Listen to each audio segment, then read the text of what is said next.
На 60 години да изглеждаме и да се чувстваме като на 35, оказва се, че е възможно, а не научна фантастика.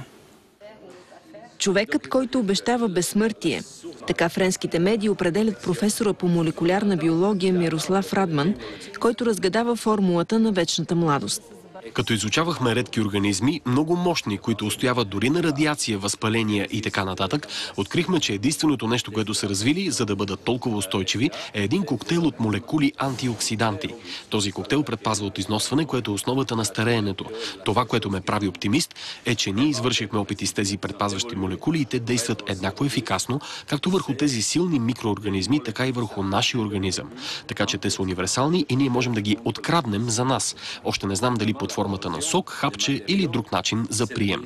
Професорът уточнява, че все пак това, което е заложено в гените като болест, не може да бъде предотвратено, а само отложено във времето. Но ако се въведе дори на моята възраст една ефективна защита, остаряването може не само да се забави и дори да стане обратимо. Тоест, човек може да не старее, а да се подмлади. Това ще бъде революционно и именно това е огромното предизвикателство пред нас, учените. И докато това стане, можем да запазим по-дълго младостта на кожата си.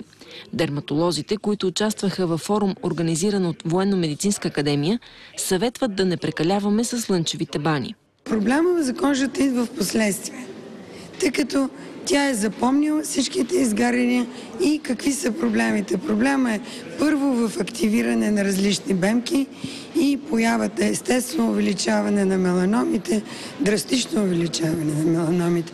Може би поради причината на различните видове, по-агресивното слънце.